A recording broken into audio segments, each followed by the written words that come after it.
Well, we're a little bit small in numbers this morning, but we're lively, we're energetic, we're engaged, so that's great. Um, Denver's going to do a presentation this morning, and many of you know Denver from my office, and we've been encountering some things having to do with how expenses are turned in and everything. We get a lot of questions from people. So we thought, well, let's just spend a huddle and kind of start answering those questions so that we can help folks to kind of help mitigate challenges that they have as they submit expense reports. So, Denver, are you ready to go? All righty. Let me grab mine. So, as Cindy said, a lot of you probably already know who I am, but for those of you who don't, my name is Denver Doty. I work in accounts payable in the auditor's office. And today I want to share a few things about how our office processes expense reports from when everyone makes their trips for training and conferences and stuff like that. I'm sure all of you are well aware of this form you see on your screen. This is our county expense form that everyone has to turn in when they want to receive reimbursement for their travel expenses. Today, we'll go over why what we do with them is important, a brief process of how we review and approve those forms, some typical problems we see when we process them, and how you can help us prevent these issues. All boils down to our county travel policy. Now, this presentation isn't really a discussion of our travel policy as more as what we do with them when they make it to our office. But our travel policy makes sure that we are spending our funds wisely and responsibly, because I'm sure all of you have heard many times all of our funds come from taxes, and we want to make sure we're getting the best use out of them. So that's our office's job to review and make sure all expenses fall within those policies. So here is a brief step-by-step of how we review your expense forms when they make it to our office. And more often than not, I will be the one looking at them. First, we make sure everything is there. Everything that's on your expense form, we check to make sure there's supporting documentation for each one, except for mileage, which usually doesn't require much, if any, documentation. But just about everything else, you have to have some supporting backup, most often in the form of a receipt. Then we review each individual transaction. Now, some of you may have asked yourself at some point, is this fully reimbursable, or how much am I to be reimbursed for this? And if you don't have an answer to that question, that's okay. It's not really your job to know how much you're going to be reimbursed. It's our job to figure that out. I would say the most common miscalculation we see is tip overages.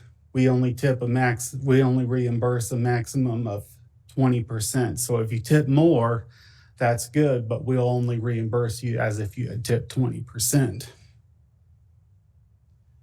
If this is your first time being reimbursed, we'll set you up as a new AP vendor, which is a very simple process that can be done the same day.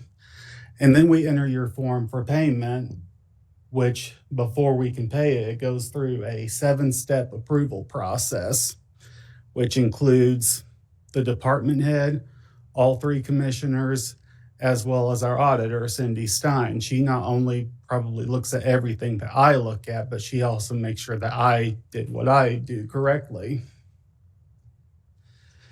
Ideally, if we get what I like to call a clean expense form, we can usually have a check ready in about 2 weeks.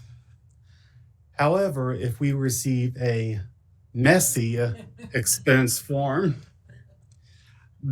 that can delay your process by a few days, or in extreme cases, I've seen a few weeks. Fortunately, that doesn't happen very often, only in extreme cases.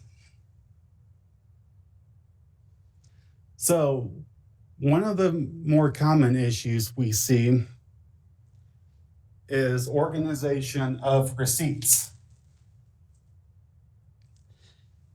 Here is an example of a page with poorly organized receipts. I've marked in black marks to show where I've taped it to the sheet of paper because you can't see tape on paper normally. So with these two receipts, the issue is they're overlapping one another, which obscures important information. This one overlaps the edge of the page, which is also not good.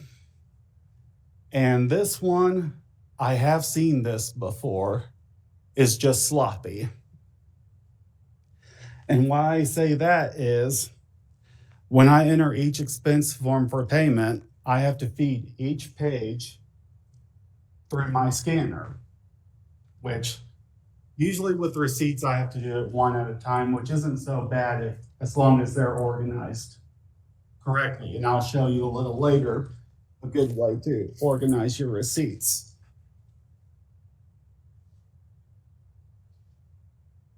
Sometimes we don't get all the information we need.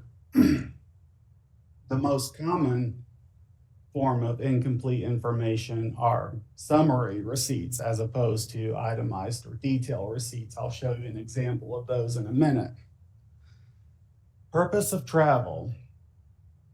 You probably wouldn't believe how many times I receive an expense form where the purpose of travel section says training or conference.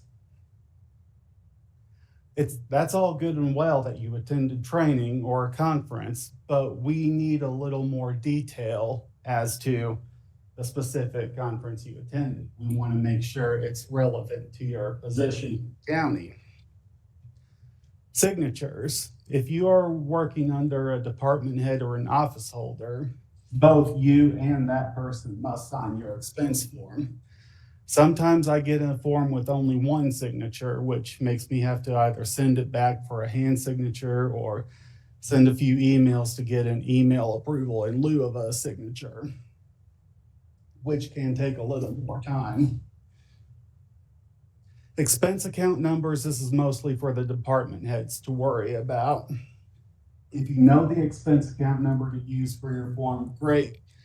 But it always helps to check with your supervisor to make sure you're using the right one. I know there are a few departments that have multiple training expense accounts.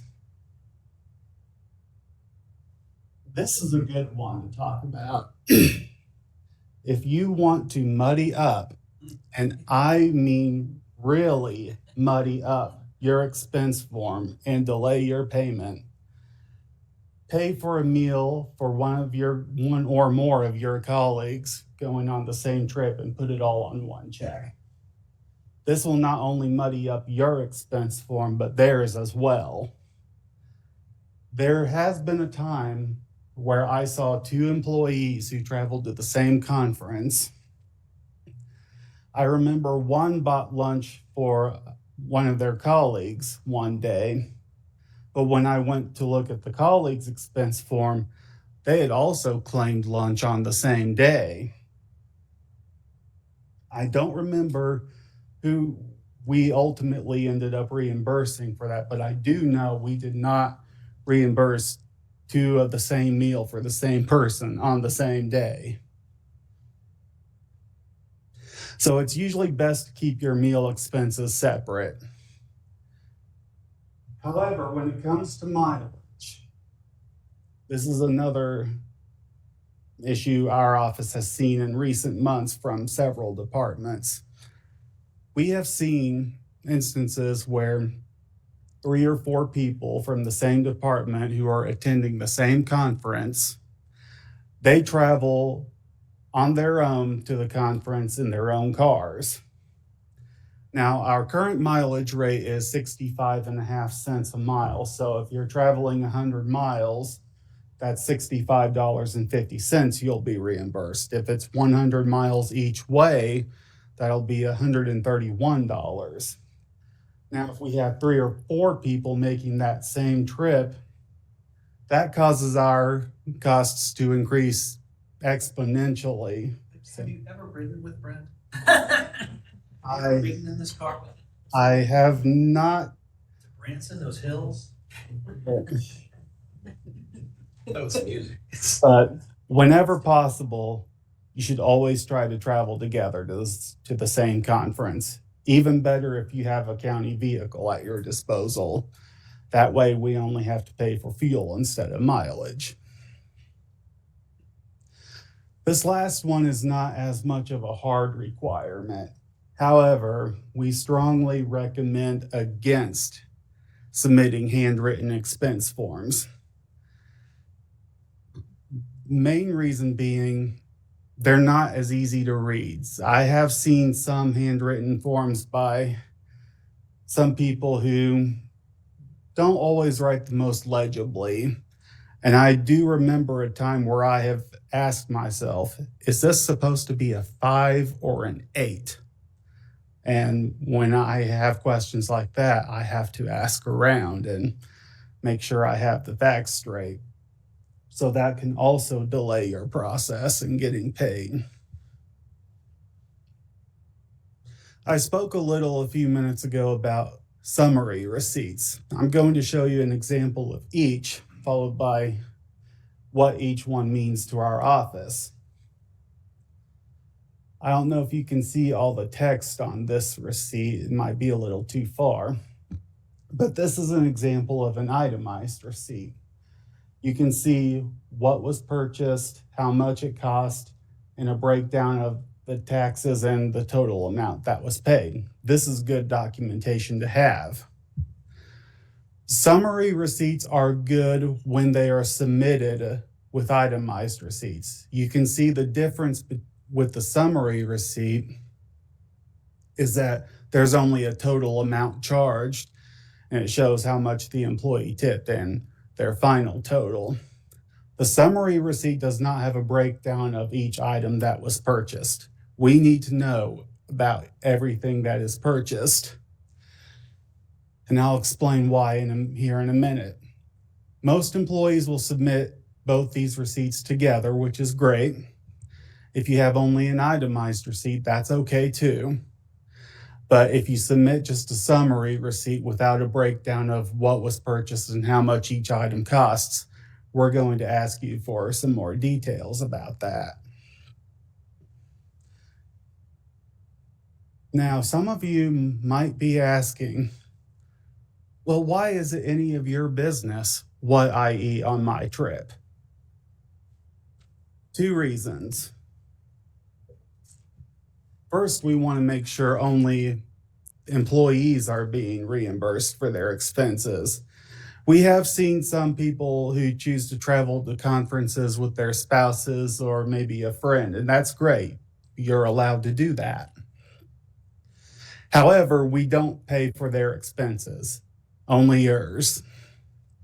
So if you travel with someone and say you buy a meal for them, it's actually not as bad if you purchase a meal for a non-employee spouse or companion, as long as you break out what's yours, so we know how much to reimburse. The next reason, and this is a pretty important one, under no circumstances do we reimburse for alcohol purchases. And believe me, some people have submitted, I don't know if they tried to receive reimbursement for alcohol, but I think it was a situation that was definitely overlooked.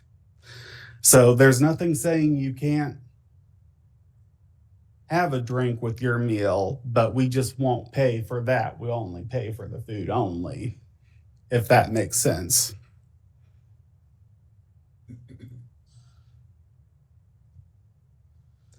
Okay, I've told you about some of the issues we often see with your expense forms. Now I'm going to give you a few suggestions on how you can help us avoid those mistakes. Proper receipt organization. Remember this messy page I showed you earlier? That won't fit through my scanner very well. Here is a better way to organize your receipts.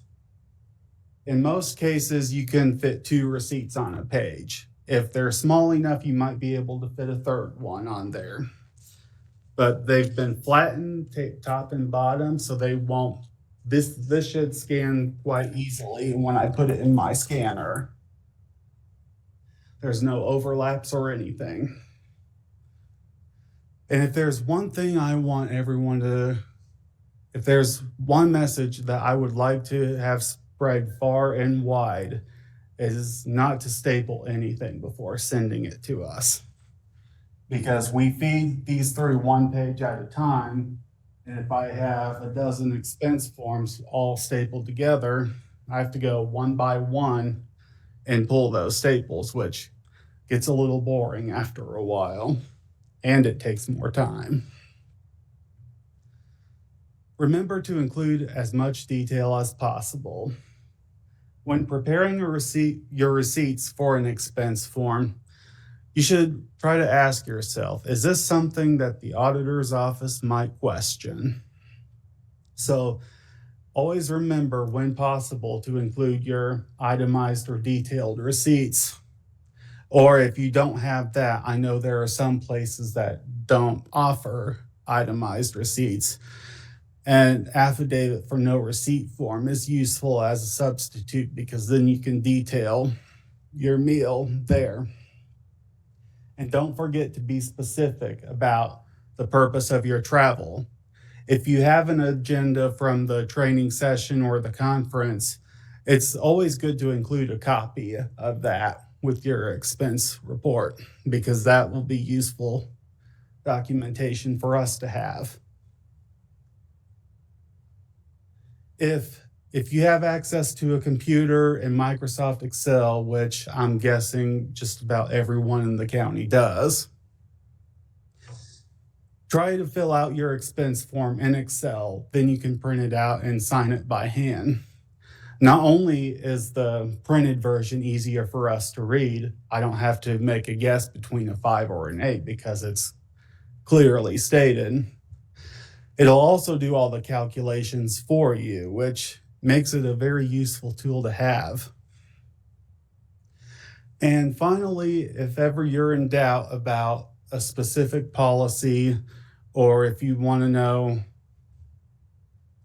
what might help us, don't be afraid to reach out. I mean, we're always happy to help. In fact, I would much rather take a couple minutes before you submit your expense form to go over a good way to do something, rather than you take a guess and that guess becoming the wrong decision, which makes me have to either make an adjustment and or ask questions. So that concludes my presentation. If you have any questions or even any feedback on today's presentation, my contact information is on that screen. I believe it's correct. And at this time, I will open the floor to questions. You first. My question isn't about forms per se, it's more about policy, the mill limits.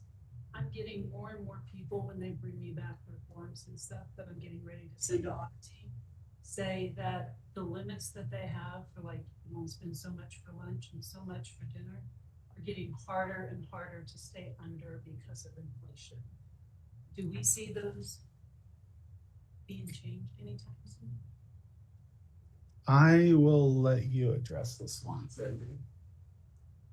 So Carla, thank you for the question about the meal limits. We have gotten some feedback over the last, perhaps 6 months about the cost of meals. We did stop and do an analysis of what the average meal costs are in relationship to the IRS guidelines and what they set as their reimbursable limits. And we were actually, Angie, if I remember right, we were actually slightly above the IRS regulations if we looked at the average. And again, we're looking at a locale of, the mid center of the country. If you're traveling to a high locale state like New York and you've got a conference in New York or Miami or Chicago or someplace like that, our meal allowances will not really align with those locales. So we do currently have in the policy an exception for high locales that we can request reimbursement above that. But a lot of our travel is not in high locales. Now, again, I don't know how frequently the IRS adjusts their standards. And so if they haven't adjusted their standards in a long time and we're comparing to them, I don't know how really fair, if you will, that is. But if we were to, we're following the IRS standards. So that's kind of where we fall. It's not that the commission might at some point make allowances for above that, and they may. We have not taken it to them because we're falling in line with that. If many of you may know that the IRS mileage rate effective January 1st went to 67 cents a mile instead of 65.5. We will stay at 65.5 because that's where the state is. And so a lot of our expenses overlap with state expenses. And so to not create a mileage difference between an assessor claim where we pay 65 and we pay 67 and they pay 65 and a half. So we don't want to create disparity. So we're staying at 65. Would there be any consideration of grace given to a possibility of having a per day diem of just a set amount that you can spend on foods per day versus having to, because if we went to a conference and I skipped breakfast, thinking I can take my $10 for breakfast and roll that into my lunch or my lunch or dinner, there's really, we don't have, I understand that I currently don't have that option, but would there be a consideration for that? Well, in comparison to higher per meal? yes. So there are some challenges with that, Christian. So Christian's question was, could we have a per day per diem versus a per meal per diem? So a per meal per diem is an accountable plan and you have to turn in your receipts. Okay. And you get reimbursed for that receipt. If you have a per day per diem, if it becomes an unaccountable plan, then that becomes taxable to the recipient. So we're trying to keep everything on an accountable plan.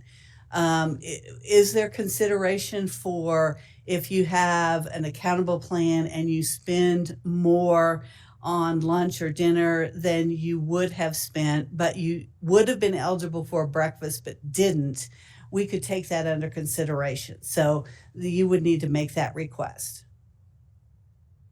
Okay. Justin, you had a question also? Carla kind of stole, Mm-hmm. the topic I wanted to bring up. So just real quickly coming up with something else to say. Oh, okay. You mentioned the traveling together when there's the possibility. So an excellent example of that would be like the MAC conference where several of the elected officials go to the annual Missouri Association of Counties conference. So for that reason, I still travel myself because I want to go by myself. I want to take my wife and Sure. whatever. So, but for that reason, I did not claim the mileage on that trip because I didn't want to ride with Brent. And that's totally up to you, but if it's a possibility, it should be exercised. So we're keeping our Just wanted costs. to address Christian's concerns. I get the look back on certain issues and topics whenever.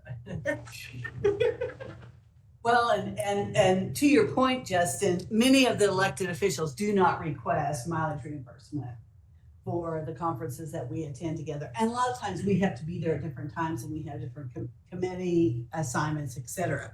What Denver really was referring to, we would have 2 or 3 different people leaving exactly the same time from Springfield and leaving the conference at the same time, going to the exact same place and wanting multiple reimbursements. So, but we do understand that when you choose to drive separately, then that is, of course, then on you as far as making that choice. Good questions. I believe we're going to start cracking down on that. Yes.